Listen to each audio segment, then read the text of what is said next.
Hello, everyone. In a nation like Nigeria, a place with such incredible diversity, but also, let's be honest, some really deep ethnic and religious divides, there's a burning question for all of us in ministry.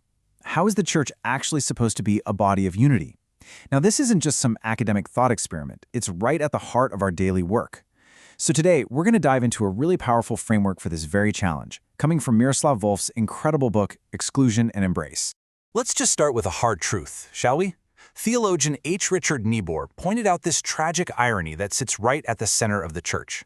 Think about it. We preach a gospel that's all about breaking down walls, but so often our churches are the very ones building them higher. Whether it's divisions between Yoruba and Igbo or between Christians and our Muslim neighbors, we really have to stop and ask ourselves, how did we, the people who are called to reconciliation, become so fractured ourselves? Well, Volf argues that the problem gets really dangerous when the church gets, you could say, hijacked by the culture around it. It can become what some have called a foreigner's church, where it's promoting one culture's values over the gospel itself. And when our ethnic identity, whether it's Hausa, Igbo, or any other, starts to matter more to us than our identity in Christ, well, our puppets can end up justifying conflict instead of preaching peace. So how in the world do we break free from this trap? Here's the path we're going to map out. First, we're going to really diagnose this problem of cultural captivity. Then, we'll turn to the Bible for the solution, starting with Abraham's radical call to depart and how the Apostle Paul made that call universal. And this is all going to lead us to the core Christian posture Volf calls for, which then results in two absolutely crucial actions: embracing people who are different from us and finding the courage to critique our own communities. Okay, so what is the core danger here? Volf gives it a name: this sacralization of cultural identity. It's that subtle but really deadly moment when being a good Christian gets all tangled up with being a good member of my tribe. And when that happens, our faith stops challenging our prejudices and actually starts blessing them. Suddenly, conflict doesn't just feel justified, it can feel holy. And that is a terrifying place to be. Jesus' question just cuts right to the heart of it all. When the Christian community starts to look and sound and act just like the world around it, reflecting the very same divisions and hatreds, it loses its entire purpose. It's no longer salt. Now, that's a dire warning for sure, but it's also an invitation to find a better way, to somehow rediscover our saltiness. So where do we turn? Volf suggests the solution isn't some new, trendy idea. No, it's rooted deep in the very beginning of our faith story. It starts with Abraham. Now, I want you to notice the sequence in God's call to Abraham. The promise of blessing, it doesn't come first. The very first step is a command: depart. Leave your country, leave your culture, leave your family. This physical act of leaving was absolutely essential. It demonstrated that true allegiance to the one universal God requires creating some distance from the local gods of your specific culture. This, right here, is what Volf calls the original Abrahamic revolution. It establishes a foundational principle of faith. To be in a right relationship with the God of all people, you have to create a critical distance from your own home culture. Our ultimate loyalty can no longer be to our tribe or our family. It has to be to God alone. Okay, but you might be thinking, how does this apply to us? We aren't all being called to physically pack up and leave our homes. And this is exactly where the Apostle Paul comes in. He faced this massive challenge of trying to apply this faith in a really diverse, multi-ethnic world, wrestling with how a universal God could be tied to one particular people, the Jews. And here we see Paul's absolutely brilliant move. He reinterprets the promise to Abraham.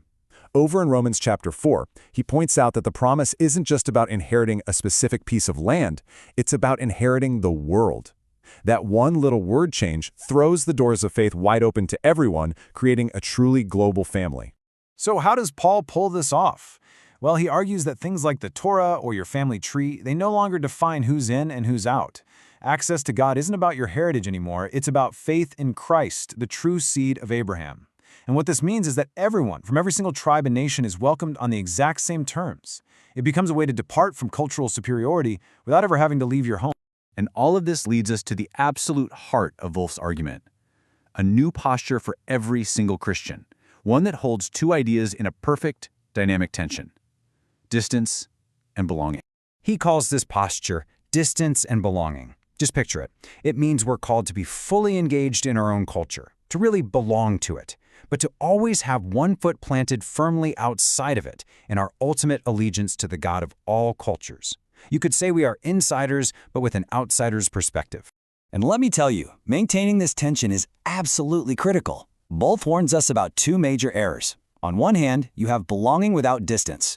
This leads to a destructive conformity where our faith just ends up baptizing our cultural biases. But on the other hand, you have distance without belonging. And this leads to an isolated flight from the world, a sterile faith that has no real impact. We have to learn to live in that difficult, creative space right in between the two. So what does this posture actually do? What does it achieve in our lives and our ministries? Well, its first and most beautiful fruit is that it creates within us a genuine space for the other. You see, when our ultimate identity is rooted in Christ, our cultural identity becomes more flexible, more open. This distance fosters what Wolf calls a Catholic personality, and that's small c Catholic, meaning universal. We start to see Christians from other ethnic groups not as a threat to our identity, but as a gift that actually helps make our own church more complete, more whole. But embracing others is really only half the story. This posture of distance and belonging also gives us the critical vantage point we need for prophetic judgment. And here's the key. That judgment must begin at home. Before we ever point a finger at the world, the Spirit of God calls us to examine the idols and the injustices within our own cultures and, maybe most importantly, within our own churches. Keeping that one foot planted in God's promised future for all people gives us the perspective to see the sins of our own culture. But here's the thing, we can't do this alone. We need what Wolf calls an ecumenical community. A Yoruba pastor needs to be in real fellowship with an Efik pastor. A pastor from a big city like Lagos needs to truly hear from a pastor in a rural village. We need each other to spot our cultural blind spots, to see the places where our traditions might be drowning out the clear voice of Christ. In response to this profound challenge, Wolf actually proposes a confession for the church today. It is a clear, powerful, and decisive rejection of the idolatry of culture. It's a firm declaration that our bond with our fellow Christians across every ethnic and national line is far more precious than any earthly allegiance that seeks to divide us. And so we end with a question for you, as you prepare for ministry right here in this nation.